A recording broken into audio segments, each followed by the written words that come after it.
Hello friends, welcome to math world. Doctor Sonendra Gupta और dear friends, आप सभी का मेरे यूट्यूब चैनल पे बहुत बहुत स्वागत है। आप जैसे कि जानते हैं कि मैं आपको यहाँ पर बेसिक्स वेक्टर स्पेस के बारे में आपको स्पेशली यहाँ पर मैं वीडियो लेक्चर बता रहा हूँ, जिसमें हम अभी तक हमने बहुत सारे वीडियो लेक्चर डिस्कस कर चुके हैं, जिसमें बात कर चुके हैं कि वेक्टर स्पेस क्या होता है, सब स्पेस क्या होता है, लीनियर ट्रांसफॉर्मेशन क्या होता है, लीनियर स्पान क्या होता है, लीनियर कॉम्बिनेशन क्या होता है, बेसिस ऑफ वेक्टर स्पेस क्या होता है, डायमेंशनल वेक्टर स्पेस क्या होता है। फिर उसके बाद हमने आपको इस प्रकार से हमने एलआई और एलडी निकालने के लिए आपको तरीका बताया हुआ। इसके अलावा मैं आपको लीनियर ट्रांसफॉर्मेशन के बारे में भी बता चुका हूं, जिसमें हम कर्नेल, रेंज, रैंक और नलिटी थ्योरम डिस्कस कर चुके हैं। आज के वीडियो है इंपॉर्टेंट हमारे पास इसलिए है क्योंकि आज हम बेसिकली डिस्कस करने वाले हैं matrix representation of a linear transformation, यानी किसी भी लीनियर ट्रांसफॉर्मेशन का मैट्रिक्स रिप्रेजेंटेशन किस प्रकार से कर सकते हैं वो मैं आपको बताऊंगा। तो डियर फ्रेंड्स, अगर आप मेरे यूट्यूब चैनल पर तो आपने सब्सक्राइब नहीं किया, चैनल को सब्सक्राइब कर लो, बेल आइकन को प्रेस कर लो, जैसे कि आपको फर्दर मोर इंटरेस्टिंग ऐसे नॉलेजेबल वीडियो लेक्चर आपको मिलते रहे। और साथ में वीडियो को बिल्कुल भी स्किप मत करिएगा। अगर आपने वीडियो स्किप किया तो आपको समझ में नहीं आया, क्योंकि आपने फॉलो किया हुआ डॉक्टर सोनेंद्र गुप्ता को। तो आज हम डिस्कस करते हैं कि हमारे पास डेफिनेशन क्या है। तो मैट्रिक्स रिप्रेजेंटेशन और लीनियर ट्रांसफॉर्मेशन का मतलब क्या है कि आपके पास दो वेक्टर स्पेस दिएंगे, यू ऑफ एफ और बी ऑफ एफ। इन दोनों वेक्टर स्पेस की खास बात यह होगी दोनों के दोनों हमारे पास सेम फिट एफ पे ही काम करेंगी। एक आपको लीनियर ट्रांसफॉर्मेशन दिया हुआ T such that U to B is linear transformation, and B आपको एक वेक्टर बेसिस दिया रहेगा अल्फा 1 अल्फा 2 अल्फा एन, और हमारे पास जो कि यूएफ का होगा, और साथ में आपको बी डैश एक दूसरा वेक्टर स्पेस बेसिस दिया रहेगा बीटा 1 बीटा 2 बीटा एम, जो कि हमारे पास बेसिस होगा बी ऑफ एफ का। Then a matrix of T with respect to a basis B and B dash is denoted by T B B dash. इसको हम टी बी बी डैश से denote करते हैं। और अगर हम टी बी बी डैश निकालना चाहते हैं तो हमें वहां पर एक कोफिशिएंट मैट्रिक्स ए आई जे बनाना पड़ेगा, जिसका ऑर्डर होगा एम इंटू एन। यहां पर एक बात ध्यान रखना है कि हो सकता है कि आपका बी और बी डैश दोनों समान हो, यानी कि हमारे पास जो बेसिस यू ऑफ एफ का है वही बेसिस आपका बी ऑफ एफ का भी हो सकता है। तो ऐसी कंडीशन में the matrix of T with respect to B is denoted by T of B equal to A I J N into N होगा। यानी कि ओवरऑल कहने का मतलब यह है कि मान लो कि मेरे पास को भी एक मेरे पास वेक्टर स्पेस दे रखा है यू ऑफ एफ, क्या दे रखा है यू ऑफ एफ, और दूसरा एक वेक्टर स्पेस दे रखा है मेरे पास बी ऑफ एफ। ठीक है, इन दोनों के बीच में मेरे पास एक मैपिंग डिफाइन कर दी मेरे पास, जो कि है टी यू से बी। क्या निकाली हुई है? टी यू से वी, है ना। अब मुझसे बोला जाता है कि भाई मेरे पास कोई एक मेरे पास इस यू के अंदर मेरे पास एक वेक्टर स्पेस एक बेसिस दे रखा है बी, और एक मेरे पास बी में एक वेक्टर स्पेस दे रखा है बी डैश। इसके एलिमेंट जो है मेरे पास अल्फा को नोट कर रहे हैं और इसके एलिमेंट जो है बीटा को रिप्रेजेंट कर रहे हैं। अगर हम इस अल्फा को बी डैश के लीनियर कॉम्बिनेशन की फॉर्म में लिखने में कामयाब हो जाते हैं, क्या हो जाते हैं? लीनियर कॉम्बिनेशन की फॉर्म में लिखने में तैयार हो जाते हैं। मान लो कि मैं अगर आपसे बोल दूं कि मेरे पास बी जो है उसमें तीन एलिमेंट है, अल्फा 1 अल्फा 2 और अल्फा 3। ठीक है, एक एग्जांपल मैं आपको बता रहा हूं। और मेरे पास बी डैश जो है वो मेरे पास उसमें एलिमेंट जो है बीटा 1 बीटा 2 और बीटा 3 है। ठीक है, तो ऐसी कंडीशन मान लो अगर हम ऐसे लिख देते हैं कि भाई टी ऑफ अल्फा 1, क्या T of alpha 1 equal to X beta 1 Y beta 2 और जेड बीटा 3। तो ऐसी कंडीशन में हम यहां पर ऐसे टी अल्फा की बात कर रहे हैं कि जो हमारे पास इस लीनियर कॉम्बिनेशन के फॉर्म में लिखे जा सकते हैं। तो अब जो हम मैट्रिक्स बनाएंगे वो हमारे पास जो होगी वो हमारे पास टी बी बी डैश कहलाएगी।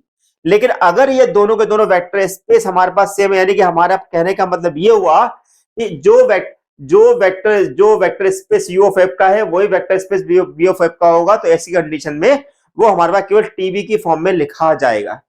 तो अब इसको समझने के लिए हमें क्वेश्चन के थ्रू आपको बताना चाहिए, क्वेश्चन में हम किस प्रकार से इसको हम सॉल्व करेंगे, कैसे हम आपका टी बी बी डैश और टीबी निकालेंगे। तो देखिए वन बाय वन इसको समझते हैं। तो पहले आप इतना नोट कर लो, फिर मैं आपको आगे का बताता हूं। तो आइए डिस्कस करते हैं। हमारा क्वेश्चन है, let T be a linear transformation defined on B3 of R by T A B C equal to 2B plus C A minus 4B 3A. Find matrix of T with respect to the basis of this much. आपको एक linear transformation दिया हुआ और आपसे बोला जाता है कि आपको एक बेसिस दिया हुआ और आपसे बोला जाता है कि भाई इस बेसिस के कोरस्पॉन्डिंग में आप यहाँ पे मैट्रिक्स बना के दीजिए। तो देखो क्वेश्चन सॉल्व कैसे करेंगे वन बाय वन आप समझिए। तो देखो सबसे पहले क्वेश्चन में क्या दिया हुआ है, पहले हम समझे कि आपको लीनियर ट्रांसफॉर्मेशन क्या दिया, given LT is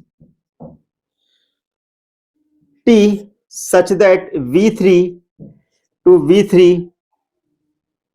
such that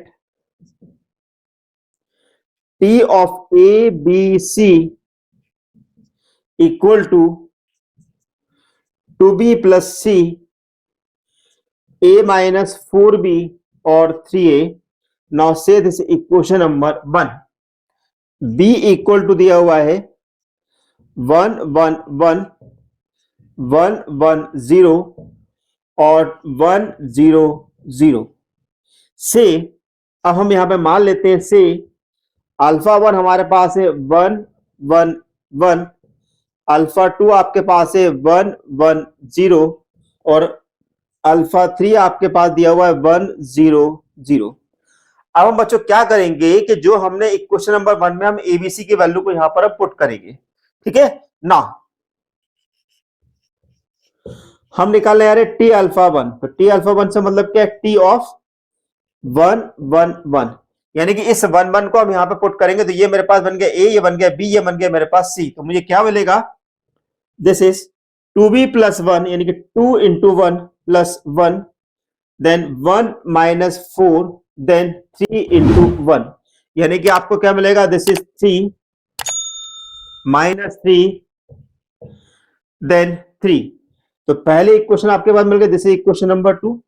अब नेक्स्ट निकालेंगे आप यहां पर टी अल्फा 2, क्या निकालेंगे, टी अल्फा 2। तो टी अल्फा 2 से मतलब मेरे पास क्या, टी अल्फा 2, अल्फा 2 मेरे पास कितना है 1 1 0, तो हम लिख दिया 1 1 0। तो अब इस 1 1 0 को हम क्या करेंगे, इक्वेशन नंबर 1 में रखेंगे तो हमारे पास क्या हुआ, ए दिया हुआ है 1, बी दिया हुआ है 1 और सी दिया हुआ है 0। तो मैं क्या लिखूंगा, this is 2 into 1 plus 0 then A minus 4b यानी कि 1 माइनस 4 देन नेक्स्ट दिया हुआ है 3a यानी कि 3 इंटू 1, यानी कि आपको मिलेगा 2 माइनस 3 और 0, इसको हम बोल देंगे इक्वेशन नंबर 3। क्या बोलेंगे, इक्वेशन नंबर 3। फिर से रिपीट चेक कर ले, 2 into 1 plus 0 1 minus 4 and 3 into 1। Next निकालेंगे हम यहां पर T alpha 2 alpha 3। T alpha 3 से मतलब क्या है कि मेरे पास अल्फा 3 कितना दिया हुआ 1 0 0 1 0 0। तो आपके पास ए हो गया 1, बी हो गया 0, सी हो गया 0, तो क्या लिखेंगे 2b प्लस सी यानी कितना होगा 2 into 0 plus 0, okay then 1 minus 4 into 0 then 3 into 1। तो आपके पास ये क्या मिलेगा, this is 0 and 3। Now say this is equation number 4। अब बच्चों करना क्या है, हमें इस अल्फा के कोरस्पॉन्डिंग में हमारे पास हमें इसका लीनियर कॉम्बिनेशन बनाना है। क्या बनाना है, लीनियर कॉम्बिनेशन बनाना है। तो हम क्या बोलेंगे, suppose x y z belongs to R and alpha equal to a b c belongs to b3 such that alpha equal to x alpha 1 y alpha 2 z alpha 3, okay. तो alpha मेरे पास क्या है यहां पर, दिस इज अल्फा, आपको कितना दिया हुआ है 1 1 1 1 1 1, बीटा दिया हुआ अल्फा 2 दिया हुआ है 1 1 0 1 1 0 और z अल्फा 3 दे रखा है 1 0 0, क्या दे रखा है 1 0 0, ओके। अब हम यहां पर लिखें तो this is x x x y y 0 and this is z 0 0। तो कितना मिलेगा हमको, x plus Y plus z then x plus Y then only x and this alpha की वैल्यू मेरे पास क्या है a b c। तो therefore x plus Y plus z equal to a x plus Y equal to B और x equal to A. तो अब हम क्या करेंगे, इस वैल्यू को हम यहां पर रखेंगे तो हमारे पास क्या मिलेगा, x प्लस वाई दिया है हमें b, तो मेरे को कितना मिलेगा, this is b plus Z equal to A. तो अब हम यहां पर कह सकते हैं भाई z इक्वल टू जो होगा वो a माइनस एक्स की वैल्यू को उठा के हम ऊपर रख दें। तो बच्चों अब हम करने वाले क्या है कि यहां पर इस वैल्यू को रखेंगे क्वेश्चन नंबर 2, 3 और आपके क्वेश्चन नंबर 4 से हम कंपेयर करेंगे। तो हमारे पास केस बनेंगे, केस नंबर 1। ओके, तो अब हमारे पास एक्स वाई जेड हमें मिल चुके हैं, तो एक्स वाई जेड को उठा के हमें इक्वेशन नंबर 1 में रखना है। तो हम क्या करेंगे, यहां पर इक्वेशन नंबर 1 में यानी कि करेंगे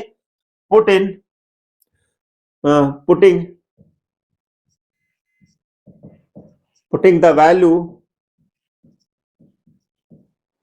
of X Y Z in equation A, है ना। एक इक्वेशन रखेंगे तो हमारे पास क्या मिलेगा, अल्फा इक्वल टू हमारे पास क्या होगा, दिस इज एक्स। एक्स कितना मिला था मुझे, सी, तो सी अल्फा 1। वाई कितना मिला था, B minus C alpha 2। Z कितना मिला था मुझे, A minus B alpha 3। Now say this is equation number B. Okay, equation number B. अब यहां पे हमारा केस नंबर 1 लगेगा, केस नंबर 1 पुट। अब आपके पास क्या है, आपके पास वैल्यू क्या है, पहली वाली वैल्यू है 3 माइनस 3 सिंस 3 माइनस 3। इसका मीनिंग क्या है, इसका मीनिंग ये है कि ये वैल्यू मेरे पास बन गई ए, ये बन गई बी और ये बन गई सी। तो put A equal to 3, B equal to -3 और C equal to 3 in B. आपको मन में सवाल ये उठ रहा होगा कि भाई आप यहां पर बी ना, हमारे पास ये एबीसी क्यों हो गए। तो सिंपल सा रीजन ये है क्योंकि हमने लॉजिक लिया था वो एबीसी के फॉर्म में लिया था, तो एबीसी के फॉर्म से कंपेयर किया हुआ है। तो अब मेरे पास क्या मिलेगा, this is 3 minus 3 equal to C कितना है हमारे पास है 3, तो 3 अल्फा 1। बी माइनस सी मतलब कितना हुआ, -3 और -3 यानी कि हमारे पास कितना हुआ है, this is -6 alpha 2। Then C हमारे पास कितना है, this is A minus B यानी कि 3 और -3 यानी कि 6 अल्फा 3। यानी कि ये मेरे पास बन गया, this is T alpha 1 equal to 3 alpha 1 -6 alpha 2 और 6 alpha 3। Now say this equation number 5, equation number 5। Case number 2,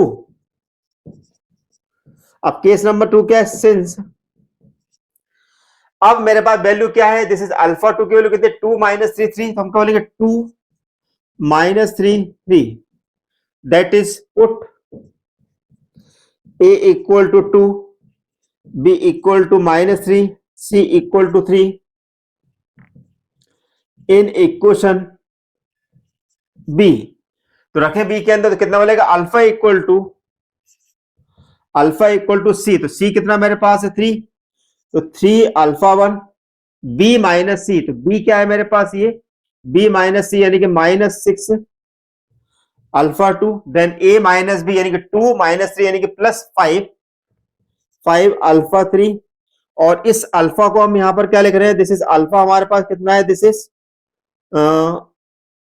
2 -3 तो 3 अल्फा 1 6 अल्फा 2 5 अल्फा 3, है ना। तो अब हम क्या करेंगे, T alpha 2 equal to 3 alpha 1 -6 alpha 2 5 alpha 3।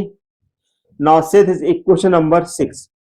अब थर्ड केस हमारे पास बच्चों क्या होगा कि अब हमारे पास जो थर्ड वैल्यू आई है क्वेश्चन नंबर 4 से, अब वो यहां पर हम केस सिंस करके हम यहां पर वैल्यू को पुट करेंगे। तो अब हमारे पास क्या होगा, case third since 0 1 3 put a equal to 0, b equal to 1, c equal to 3 in equation b। Okay, तो रखे तो मुझे क्या मिलेगा, this is 0 1 3 equal to c, तो c कितना है 3 अल्फा 1, b माइनस सी, तो b माइनस सी तो कितना हुआ, b माइनस सी मेरे पास कितना होगा, this is -2 alpha 2। Then next मिला है मुझे a माइनस बी, 0 माइनस 1 यानी कि माइनस अल्फा 3। तो इसका मतलब क्या हुआ, this is p of alpha 3 equal to 3 alpha 1 -2 alpha 2 minus alpha 3। तो ये आपके पास बन गई इक्वेशन नंबर 7। ओके, तो इसी प्रकार अगर हम यहां पर देख लें तो हमारे पास क्या b माइनस सी जो है हमारे इस प्रकार से मिला। अब हम क्या करेंगे, इक्वेशन नंबर 5, इक्वेशन नंबर 6 और इक्वेशन नंबर 7 से हम बनाएंगे मैट्रिक्स। नाउ वी हैव, ध्यान से सुनिएगा, we have T alpha 1, T alpha 1 मुझे कितना मिला है, लिख लो यहां पर 3 alpha 1, 3 alpha 1 minus 6 alpha 2 plus 6 alpha 3, T beta लिखा हुआ है, T beta equal to 3 alpha 2, कितना मेरे पास मिला हुआ है, दिस इज 3 अल्फा 1, 6 अल्फा 2 प्लस 5 अल्फा 3 और टी अल्फा 3 लिखा हुआ है, 3 अल्फा 3 लिखा हुआ है, 3 alpha 1 minus 2 alpha 2 minus alpha 3।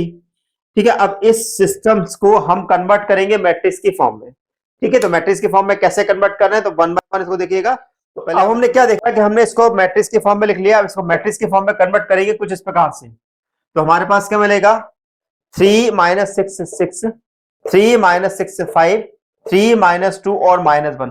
देखो यहाँ पे एक बात का ध्यान रखना, बिल्कुल कंफ्यूज मत होना कि जो भी मैंने यहाँ पे मैट्रिक्स बनाया हुआ है, इस मैट्रिक्स का मुझे लेना पड़ेगा ट्रांसपोज, वो मेरे पास कहलाएगा टी ऑफ बी। तो गलती नहीं होना चाहिए। तो हमारे पास क्या करें, हमने इसका ट्रांसपोज दिया, तो हमारे पास क्या 3 माइनस 6 6, 3 माइनस 6 6, 3 माइनस 6 5, तो 3 माइनस 6 5 और 3 माइनस 2 -1, तो ये हमारा होगा 3 माइनस 2 और -1। तो वो तब जाके कहलाता है टी बी डैश। तो ये मेरे पास वो रिक्वायरमेंट मिलेगा, there this is therefore the required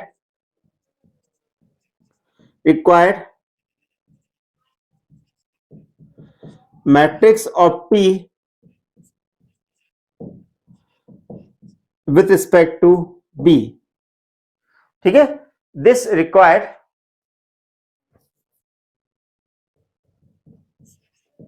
this is required है ना, this is required matrix of T with respect to B. तो इस प्रकार से हम किसी भी लीनियर ट्रांसफॉर्मेशन से हमें कोई क्वेश्चन दिया हुआ है जो कि हमारे पास किसी बेसिस को डिफाइन करके दिया है, तो उससे कैसे मैट्रिक्स रिप्रेजेंटेशन निकालते हैं वो मैंने आपको बताया। तो डियर फ्रेंड्स, आपको मेरा वीडियो लेक्चर कैसा लगा मुझे बताइएगा, अपने फ्रेंड के साथ शेयर करिएगा, और यदि किसी प्रकार का मुझसे कोई क्वेश्चन पूछना चाहते हैं तो लेक्चर कमेंट बॉक्स में बोल सकते हैं। साथ में आप मेरे व्हाट्सएप ग्रुप से भी जुड़ सकते हैं। Thank you for watching my channel, doctor Sonendra Gupta. Thank you so much.